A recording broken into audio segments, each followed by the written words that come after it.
नमस्कार दोस्तों, कैसे हैं आप सभी लोग। आई होप अच्छे होंगे।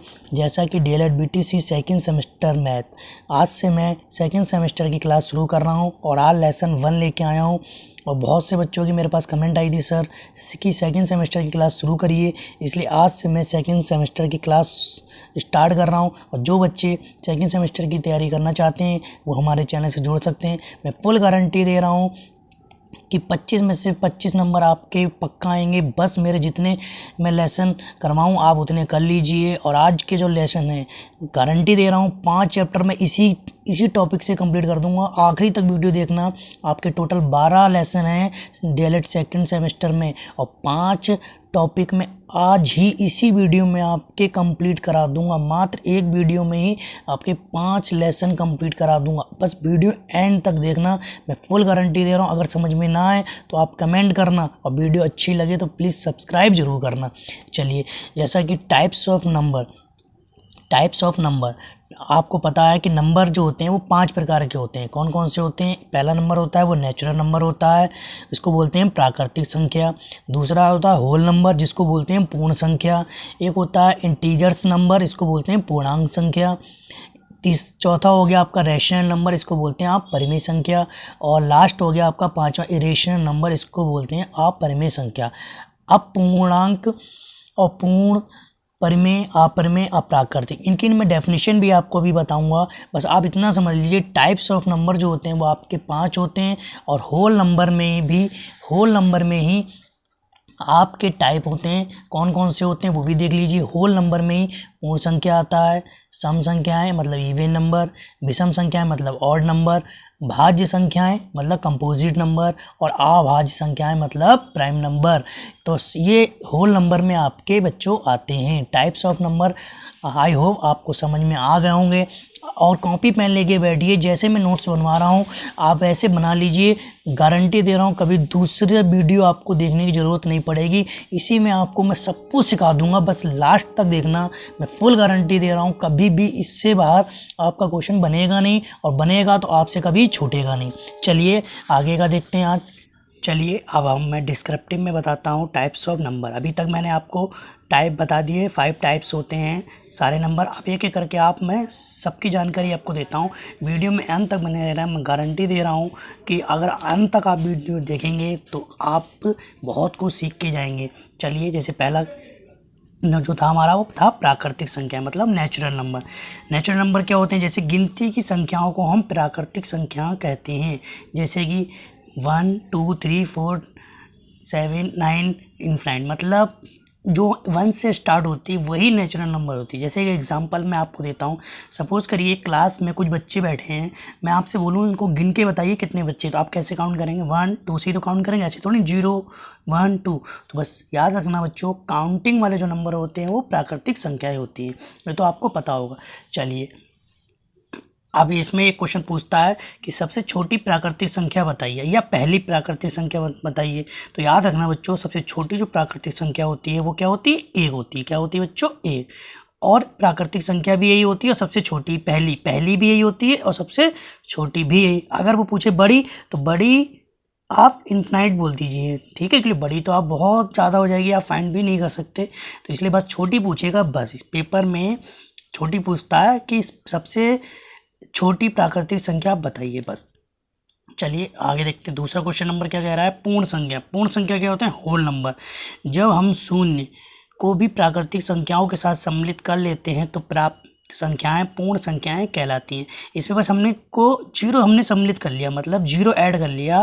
और जैसे 0 1 2 3 4 5 6 7 8 9 डैश इनफाइनाइट, तो बस वो होल नंबर हो जाते हैं। क्या हो जाते हैं बच्चों? Whole number. जैसे कि इसमें 2 क्वेश्चन पूछता है कि सबसे छोटी पूर्ण संख्या क्या होती है। तो पूर्ण संख्या भी मैंने बताया, पूर्ण जो संख्या होती है वो 0 से स्टार्ट होती है, ठीक है। और पूछेगा सबसे बड़ी, तो बस बड़ी आपको पता होना चाहिए कि बड़ी जैसे इसमें फाइंड नहीं कर सकते थे, अनंत तक जाएगी, तो ऐसे इसमें पूर्ण संख्या भी कहाँ तक जाएगी? इनफाइनाइट तक जाएगी, ठीक है बच्चों। आई होप समझ में आ रहा होगा। बस आप कॉपी पेन लेके बैठिए, मैं आपके ऐसे नोट्स बनवा दूंगा कि पूरे में से पूरे आपके नंबर 100% आएंगे। बस मैं जो नोट्स बना के आपको दे रहा हूँ ये मेरे हाथों के नोट्स बनाए हुए हैं और आप इनको नोट करना अपनी कॉपी में। और जब भी बैठना वीडियो देखने तो आप पेंसिल या पेन कॉपी लेके ज़रूर बैठना। चलिए थर्ड नंबर देखते हैं।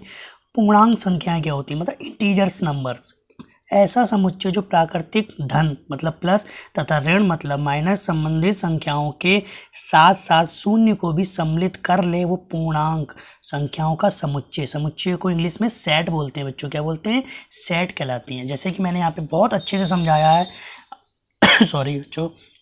अब देखिए, जैसे कि हमें जीरो से इधर की जो पॉजिटिव होती है हमेशा कौन सी होती है, धन पूर्णांक, मतलब जीरो के इधर जो नंबर चलती हैं +1 +2 +3 +4 +5 6 इत्यादि। आप पीछे जाएंगे तो बस आप याद रखना, जीरो की जब पीछे चलती है तो -1 -2 -3 मतलब ये होता है ऋण पूर्णांक, और जो प्लस वाला होता है वो धन पूर्णांक, मतलब ये होता है माइनस मतलब नेगेटिव इंटीजर्स, और ये होता है आपका पॉजिटिव इंटीजर्स। ठीक है, अब जीरो पूछता है तो जीरो ना तो ऋणात्मक इंटीजर्स होते हैं और ना तो धनात्मक इंटीजर्स होते हैं। ठीक है बच्चों, याद रखना, जीरो ना तो पॉजिटिव इंटीजर्स होगा और ना ही इंटीजर्स होता है माइनस। ठीक है, अब देखिए, अब कुछ लोग पूछते हैं माइनस इंटीजर्स का यूज़ कहाँ करते हैं, तो याद रखना बच्चों, माइनस इंटीजर्स का यूज़ हम लोग जब जैसे कहते हैं ना, आज हमारा -4 डिग्री सेल्सियस टेम्परेचर हो गया, तो याद रखना बच्चों, जैसे हम कहते हैं ना -4 डिग्री टेम्परेचर, तो वहाँ पे आप इंटीजर्स का ही यूज़ करते हैं, निगेटिव इंटीजर्स का यूज़ होता है। जैसे मान लीजिए आज टेम्परेचर -10 डिग्री पहुँच गया, तो कहते हैं ना -10 डिग्री सेल्सियस आपका टेम्परेचर आज था। और कुछ मैं एक एग्जांपल और दे देता हूँ। सपोज़ करिए एक व्यक्ति है यहाँ पे, इस व्यक्ति को 100 रुपीज़ दिए थे। ठीक, इस व्यक्ति को मतलब 1000 ले लो या 100 ले लो या 50 कुछ भी ले लो, मान लो सपोज करो इस व्यक्ति को 100 रुपये उधार दिए। ठीक है, अब इस व्यक्ति ने आपको रिटर्न में 50 रुपीज़ दिए, सिर्फ कितने दिए, लौटा के 50 रुपीज़ दिए, और बाकी वो दे नहीं पाया सपोज करिए। तो आपने उसको 100 दिए थे, 50 उन्होंने लौटाए, सिर्फ 50 का आपको क्या हो गया, लॉस हो गया। तो -50 नेट जो उसको जो भी इसकी इनकम आई तो वो -50 में आई। याद रखना बच्चों, तो इंटीजर्स का यूज़ यहाँ पे किया जाता है। आई होप आपको समझ में आ रहा होगा। चलिए अब इसमें देखिए पूछता क्या, सबसे छोटी पूर्ण संख्या, तो मैंने बता दी सबसे छोटी पूर्ण संख्या क्या होती है, शून्य होती है। क्या होती है बच्चों, शून्य। अब देखिए, शून्य ना तो धन पूर्णांक होता है और ना ही ऋण पूर्णांक, मैंने बता दिया जो शून्य है ना तो धन पूर्णांक होगा और ना तो ऋण, ना तो ये पॉजिटिव इंटीजर्स होते हैं और ना ही ये माइनस मतलब निगेटिव इंटीजर्स होते हैं। ऐसे देखिए तीसरा पॉइंट देखते हैं, शून्य पूर्णांक संख्या है। शून्य क्या है, एक पूर्णांक है, यही पढ़ रहे हैं ना हम लोग, पूर्णांक संख्याएं तो पढ़ रहे हैं। शून्य है पूर्णांक संख्या, परंतु ना तो ये ऋण है ना तो ये धन है, बस ये पूर्णांक है। बस याद रखना बच्चों, जीरो जो है वो क्या है, पूर्णांक है। याद रखना बच्चों, जीरो जो है वो क्या है, पूर्णांक। बस ना तो ये पॉजिटिव इंटीजर्स होता है और ना ही ये नेगेटिव इंटीजर्स होता है। आई होप आपको ये चारों समझ में आ गए होंगे। चलिए मैं आगे आपको सिखाता हूँ। चलिए 4 नंबर देखते हैं। सम संख्या क्या होती है, इवन नंबर। इवन नंबर आपको पता होंगी, सम संख्याएं वे संख्याएं होती हैं जो पूर्णतः 2 से विभाजित हो जाती हैं या कट जाती हैं, जैसे कि 2, 4, 6, 8, 10 इनफाइनाइट। तो देखिए इसमें क्वेश्चन ये पूछता है कि इवन सबसे छोटी सम संख्या कौन सी होती है, तो कुछ बच्चे इसको 2 लिख देते हैं। 2 नहीं होता, 0 सम संख्या होती है। सबसे छोटी जो संख्या होती है वो 0 होती है। याद रखना बच्चों, ये नोट डाल के आप लिख लेना, बहुत इंपॉर्टेंट है। सबसे छोटी जो इवन नंबर होता है वो 0 होता है। ठीक है, 2 नहीं होता है। सब बच्चे ये लगाते हैं 2 और ये गलत हो जाता है। ठीक है, आगे देखिए, बड़ी पूछेगा तो आप इनफाइनाइट बताएंगे। क्या बताएंगे बच्चों, इनफाइनाइट। सबसे बड़ी इवन नंबर या सम संख्या जो होती है वो इनफाइनाइट होगी। ठीक है बच्चों, चलिए आगे देखते हैं। विषम संख्या क्या होती हैं, ऑड नंबर्स बोलते हैं इसको। जैसे विषम संख्याएं वे संख्याएं होती हैं जो 2 से पूर्णतः ना कटे या ना विभाजित हो। बस सम संख्या 2 से कट जाती हैं और विषम संख्या 2 से पूर्णतः नहीं कटती हैं। जैसे 1, 3, 5, 7 ये विषम संख्याएं होती हैं। ठीक है बच्चों, जैसे ये सारी जो नंबर हैं दिए हुए हैं ये 2 से विभाज्य नहीं होंगे। अब इसमें देखिए क्वेश्चन क्या पूछता है, सबसे छोटी विषम संख्या बताइए। तो सबसे छोटी विषम संख्या जो होती है वो 1 होगी। क्या होगी बच्चों, 1। अब दूसरा क्वेश्चन क्या पूछता है, सबसे बड़ी विषम संख्या। तो बस बड़ी आप फाइंड नहीं कर सकते तो इन्फिनाइट बोलेंगे। क्या बोलेंगे बच्चों, इन्फिनाइट तक, मतलब अनंत तक जा सकती है। बड़ी आप बहुत आसानी से फाइंड नहीं कर सकते ना, छोटी तो बता सकते हैं लेकिन बड़ी आपको नहीं बताने में दिक्कत होगी, इसलिए इन्फिनाइट बोलते हैं। ठीक है बच्चों, चलिए अगला देखते हैं। भाज्य संख्या क्या होती है, भाज्य संख्या मतलब कंपोजिट नंबर। वे प्राकृतिक संख्याएं जो एक और अपने के अतिरिक्त किसी अन्य संख्या से पूर्णतः विभाजित हो जाती हैं, भाज्य संख्याएं कहलाती हैं। अब जैसे 4, 6, 8, 9, 10 आदि। अब देखिए कैसे, इसमें कहा है ना वे प्राकृतिक संख्या जो एक और अपने के अतिरिक्त किसी अन्य संख्या से भी विभाजित, जैसे 4 है वो एक से तो कटेगी और अन्य का मतलब देखो, अब एक से तो कटेगी और अपने से भी कटेगी और अतिरिक्त मतलब किसी और से भी कटेगी, मतलब एक अपने और अतिरिक्त। एक से तो सारी संख्याएं कटती हैं, अपने से देखिए 4 है, 4 से हम डिवाइड करेंगे तो 1 आएगा। ऐसे देखिए अतिरिक्त का मतलब ये 2 से भी कट जाएगा, एक से भी कटेगा, 4 से भी कटेगा और 2 से, मतलब अतिरिक्त। ठीक है, बस इतना याद रखना, जो खुद से और अतिरिक्त से कट जाए वो भाज्य संख्याएं होती हैं, इनको हम कंपोजिट नंबर कहते हैं। अब इसमें देखिए पूछता क्या है, सबसे छोटी भाज्य संख्या बताइए। तो बच्चे यहाँ पे सबसे छोटी भाज्य संख्या 2, यहाँ पे भी 2 लिख देते हैं। छोटी भाज्य संख्या नहीं है, देखो जो 2 है वो 1 से कट जाएगा, 2 से कट जाएगा, लेकिन अन्य से तो नहीं कटेगा ना। अन्य का मतलब किसी और से भी कटना चाहिए। तो सबसे छोटी भाज्य संख्या जो होती है वो क्या होती है, 4 बच्चों, याद रखना। तो वो 1 से भी कट जाएगी, 2 से भी कट जाएगी और खुद के टेबल से भी कट जाएगी। आई होप समझ में आ गया होगा। अब दूसरा देखते हैं क्या पूछता है, सबसे बड़ी भाज्य संख्या ज्ञात कीजिए जी। तो बस मैंने बताया था ना, ज्ञात नहीं कर सकते या इनफाइनाइट आप लिख दीजिए, आपका आंसर सही हो जाएगा। ठीक है बच्चों, चलिए अगला देखते हैं क्या कह रहा है। अभाज्य संख्या क्या होती है, मतलब प्राइम नंबर। अभाज्य संख्याएं वे संख्याएं होती हैं जो एक और अपने या खुद के अतिरिक्त किसी अन्य संख्या से पूरी विभाजित ना हो। अब देखिए भाज्य संख्याएं वो होती है जो एक से भी कट जाए और खुद से भी कट जाए और किसी अन्य से भी कट जाए, और प्राइम नंबर वो होते हैं जो एक से कटे और खुद से कटे, बस सिर्फ एक से कटे और खुद मतलब अपने आप से कटे, बस वही होते हैं प्राइम नंबर। जैसे 2 है, मैंने बताया था ना 2, 3 जो है वो अपने टेबल से कटेगा और 1 से कटेगा, और 1 से तो सभी संख्या कटती हैं। बस ऐसे भी याद कर सकते हो, जो खुद के टेबल से कटे वही एक प्राइम नंबर होते हैं। ठीक है, जैसे 2 अपने टेबल से कटेगा, 3 वो भी अपने टेबल से और 1 से कटेगा, ऐसे 5। अगर मैं यहाँ 9 लिख देता तो 9 देखो 1 से भी कट जाएगा, 3 से भी कट जाएगा और 9 से भी कट जाएगा। तो ये जो है 9 जो था वो क्या किस में आएगा, भाज्य संख्या में। देखो मैंने यहाँ पे लिख भी रखा है, आप देख सकते हैं 9 जो है वो भाज्य संख्या होती है। ठीक है, 11 जो है वो सिर्फ 1 से कटेगा और खुद के टेबल से कटेगा। ठीक है बच्चों, तो आपको अच्छे से समझा रहा हूँ, बस आप नोट्स बना लीजिए। आपकी गारंटी मैं ले रहा हूँ कि 100% 25 में से 25 नंबर आपके आएंगे। बस जितना मैं करा दूँ आप उतना करते चलिए। चलिए आगे देखते हैं। 8 नंबर क्या कह रहा है, सह अभाज्य संख्या मतलब को प्राइम नंबर क्या होते हैं। ठीक है बच्चों, सहभाज्य मतलब को प्राइम नंबर, ये भी अच्छा है। अब देखिए 2 संख्याएं सहभाज्य संख्याएं कहलाती हैं। 2 संख्याएं मतलब कोई भी 2 संख्याएं दी होंगी, यदि उन दोनों संख्याओं के उभयनिष्ठ मतलब होता है कॉमन। उभयनिष्ठ का मतलब क्या होता है बच्चों, कॉमन। बस याद रखना, उभयनिष्ठ गुणनखंड मतलब फैक्टर, गुणनखंड मतलब फैक्टर। 2 संख्याओं के बीच के जो कॉमन आते हैं, एक के अतिरिक्त कोई ना हो, एक के अतिरिक्त कोई ना हो, वही होता है को प्राइम नंबर। प्राइम नंबर तो मैंने बता दिया, जो खुद के टेबल से कटे और एक के, और को प्राइम नंबर वो होते हैं जो सिर्फ एक ही कॉमन आए, दूसरा ना आए। चलिए देखिए, जैसे कि 5 और 7 के आप सहभाज्य या को प्राइम नंबर बताइए। तो अगर मैं 5 के फैक्टर करूँगा तो 5 वन जा 5 ही आएगा, और 7 के फैक्टर करूँगा तो 7 वन जा 7 ही आएगा।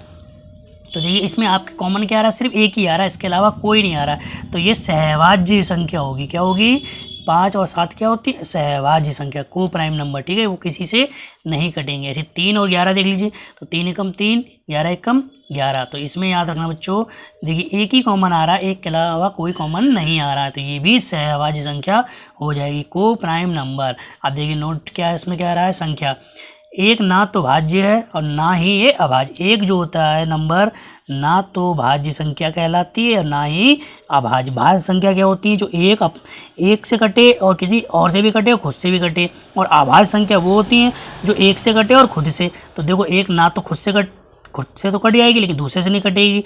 तो अभाज्य संख्या क्या होती है, जो खुद से कटे और एक से भी कटे, तो खुद से भी कटेगी और एक से भी कटे, लेकिन ये अभाज्य संख्या नहीं होती है। याद रखना बच्चों, एक जो है यही इंपॉर्टेंट पूछता है कि एक क्या अभाज्य संख्या है, तो नहीं, ये एक और अपने या खुद से कट तो रहा, एक से कटेगा और खुद से, लेकिन ये अभाज्य संख्या नहीं है। याद रखना बच्चों, ठीक है। आई होप आपको समझ में आया होगा। चलिए अगला देखते हैं, परिमेय संख्या। परिमेय संख्या को बोलते हैं रैशनल नंबर। ठीक है बच्चों, परिमेय संख्या को क्या बोलते हैं, रैशनल नंबर। परिमेय संख्याएं वे संख्याएं होती हैं जिनको P/Q के रूप में लिख सकें, तथा p और q जो होते हैं वो इंटीजर्स होते हैं, मतलब पूर्णांक होते हैं, तथा q equal to not zero, q बराबर 0 नहीं हो, ठीक है, ना हो। सभी भिन्नात्मक संख्याएं परिमेय संख्याएं होती हैं। जैसे 2/5 ये क्या है, एक परिमेय संख्या है, क्योंकि आप इसको हम 5 से 2 में हम डिवाइड कर सकते हैं, ऐसे 3 से 2 में डिवाइड हो सकता है, 8 से 1 में डिवाइड हो सकता है। अब देखिए √4 जो आप निकालेंगे तो आपका 2 आ जाएगा, क्योंकि हमें पता है 4 जो होता है वर्गमूल वो 2 का होता है, ऐसे 16 जो होता है वर्गमूल वो 4 का होता है, ऐसे 27 जो होता है वो घनमूल 3 का होता है। तो जो डायरेक्टली इजी से सॉल्व हो जाते हैं वो हमारे क्या कहलाते हैं, परिमेय संख्या। ऐसी जो पाई की वैल्यू जो 22/7 होती है वो भी परिमेय संख्या कहलाती है। याद रखना बच्चों, पाई जो होती है, पाई परिमेय संख्या नहीं होती, अभी मैं नीचे आपको बताऊंगा। पाई जो होती है वो अपरिमेय संख्या होती है, ठीक है बच्चों। लेकिन 22/7 जो होती है इसकी जो वैल्यू ये होती है 3.142857। बुकों में यही दी होती है और ये गलत होती है, अभी मैं बताऊंगा इसकी रियल वैल्यू क्या होती है, ठीक है बच्चों। तो ये जो दी होती है ये गलत दी होती है, ये आपकी रिपीट हो जाएगी। आप इसको 22/7 आप कैलकुलेटर से भाग करते रहिए और ये डिजिट रिपीट हो, जो वैल्यू रिपीट होती है वो परिमेय संख्या होती है, लेकिन ये रिपीट होती है इसीलिए परिमेय होती है 22/7। लेकिन जो पाई की एक्चुअल वैल्यू होती है वो कभी रिपीट नहीं होती, वो मैं आपको बताऊंगा। बस वीडियो में लास्ट तक अभी बने रहना, मैं आपको समझा के ही जाऊंगा, आप लास्ट तक बने रहना बस। चलो ये अगला देखते हैं। अपरिमेय संख्या क्या होती है, इरेशनल नंबर। इरेशनल नंबर क्या होते हैं, अपरिमेय संख्याएं वे संख्याएं होती हैं जिनको p/q के रूप में ना लिखा जा सके। जैसे √2, अब 2 की वैल्यू आप फाइंड नहीं कर सकते, ऐसी √3 इसकी वैल्यू आप फाइंड नहीं कर सकते, ऐसी क्यूब 15 आप इसका भी नहीं क्यूब नहीं निकाल सकते 15 का, ऐसी 7/1 की पावर जो 1/3 का मतलब होता है, 1/3 का मतलब ही होता है √3, ऐसे इसका चाहे ऐसे लिख लो और चाहे 7 की पावर 1/3 लिख लो, बात वही होती है। तो आप इसको भी फाइंड नहीं कर सकते। ऐसी देखिए 5 की पावर 1/2, 5 की पावर 1/2, तो उसको 5 को आप सिर्फ ऐसे भी लिख सकते हैं। इस रूट का मतलब ही होता है बच्चों, रूट का मतलब ही होता है 2, ठीक है, स्क्वायर। अब ये कैसे आता है चलो मैं वो भी बता देता हूँ आपको। आप कहेंगे ये तो आपने सिखाया ही नहीं। तो देखिए मान लीजिए आपको 4 रूट 4 निकालना है, तो 4 को ये कैसे निकालना है, देखो तो हम रूट के अंदर ऐसे लिखते हैं 2 की पावर 2। तो देखिए 2 का स्क्वायर ही तो होता है, इस रूट से इस स्क्वायर से रूट कट जाता है तो आपका 4 आता है, तो इसलिए देखिए रूट जो 4 का होता है वो 2 आ जाता है, मतलब रूट 4 जो है आपका 4 का जो वर्गमूल होता है वो 2 आता है। देखिए एक और दिखाता हूँ मैं आपको, जैसे 16 है रूट में लिखा हुआ है तो ये 4 का आता है, तो कैसे आता है, तो रूट में 4 की पावर आप 2 ही तो लिख सकते हैं, ऐसे करके 4 का स्क्वायर ही तो होता है, 4 का स्क्वायर ही तो 4 को 2 बार लिखेंगे। तो देखिए रूट से 2 से रूट कट जाता है तो आपको 4 आंसर आ जाता है, ठीक है बच्चों। ऐसे देखिए क्यूब में भी एक मैं एग्जांपल देके समझा देता हूँ। जैसे 27 दिया हुआ है, यहाँ पे क्या दिया हुआ है, क्यूब 27, तो ये आपको पता है 3 का क्यूब होता है, क्या होता है बच्चों 3, तो क्यूब से ये क्यूब कट जाता है तो सिर्फ 3 आंसर आता है, ठीक है। चलिए अब मैं आप परिमेय संख्या बताता हूँ क्या होती है, तो ये मैंने आपको बता दी। ऐसी देखिए यहाँ पे लिखा भी है, इसको आप जो ऐसे लिखते हैं ना रूट को आप करनी का चिन्ह भी कहते हैं। और पाई एक अपरिमेय संख्या, पाई की जो एक्चुअल वैल्यू होती है वो जी होती है 3.14159। देखिए बच्चों वहाँ पे जो वैल्यू है पाई की वो दे रखी है 3.1, यहाँ पे देखो 1 है वहाँ 2 है, यहाँ पे 5 है वहाँ पे 8 है, तो यहाँ पे एक्चुअल वैल्यू इसकी यही होती है पाई की। जो ये इसके पीछे एक लॉजिक भी है, मैं आपको वो भी बता के जाता हूँ ताकि आपको कुछ अच्छी इन्फॉर्मेशन मिल सके। देखिए एक पाई दिवस भी मनाया जाता है, क्या मनाया जाता है बच्चों, पाई डे। पाई डे आपको पता है किस दिन मनाया जाता है, तो आप पाई डे मैं वही आपको इसी में बता दे रहा हूँ। पाई डे इसी वैल्यू में ही पाई डे छुपा हुआ है और वो एक फिक्स टाइम पे बनाया जाता है। क्या बनाया जाता है बच्चों, फिक्स टाइम पे। ये आपकी इन्फॉर्मेशन के लिए मैं बता रहा हूँ। पाई की जो एक्चुअल वैल्यू होती है वो यही होती है, किताबों में ये दे देते हैं, ये वाली जो ऊपर आपको लिखी हुई है ये इसलिए दे देते हैं कि 22/7 आपका इजी से सॉल्व हो जाएगी। लेकिन जो पाई है वो अपरिमेय संख्या है, वो नहीं कटती है, लेकिन 22/7 जो है वो आपकी परिमेय संख्या होती है, रिपीट हो जाएगी, आप चेक करके भी देख सकते हैं। तो देखिए मैं आपको पाई डे बता देता हूँ किस दिन मनाया जाता है, तो इसके पीछे भी लॉजिक है। तो यहाँ देखिए जी क्या है 3, तो आप मंथ याद रखना बच्चों, तीसरा महीना कौन सा होता है, जनवरी फरवरी मार्च, तो ये मार्च में मनाया जाता है, मार्च में याद रखना। और कौन सी तारीख को मनाया जाता है, तो 14, तो याद रखना 14 मार्च को। तो इसीलिए देखिए 3.14 14 मार्च को। और कब बनाया जाता है, तो इसके पीछे भी एक लॉजिक है, तो 1 बजकर 1:59 पे हमेशा पाई डे बनाया जाता है। तो याद रखना, इसके पीछे लॉजिक भी यही है कि देखिए 14 तारीख को तीसरे महीने में 1:59 पे पाई डे मनाया जाता है। तो ये एक्चुअल वैल्यू होती है। फिर भी मैं समझा दे रहा हूँ बच्चों आपको। 14 मार्च का मतलब तीसरा महीना, और 1:59 पर पाई डे मनाया जाता है हर साल। आप चेक भी कर लेना। अगर आपको ये इन्फॉर्मेशन अच्छी लगी हो और ये क्वेश्चन आपको अच्छे लगे हो तो प्लीज़ चैनल को सब्सक्राइब करना ना भूलें और बेल आइकन जरूर दबा लें, ताकि मैं नेक्स्ट वीडियो जैसे ही अपलोड करूं आपके पास नोटिफिकेशन पहुंच सके और आप मेरे से कुछ सीख सकें। Thank you class.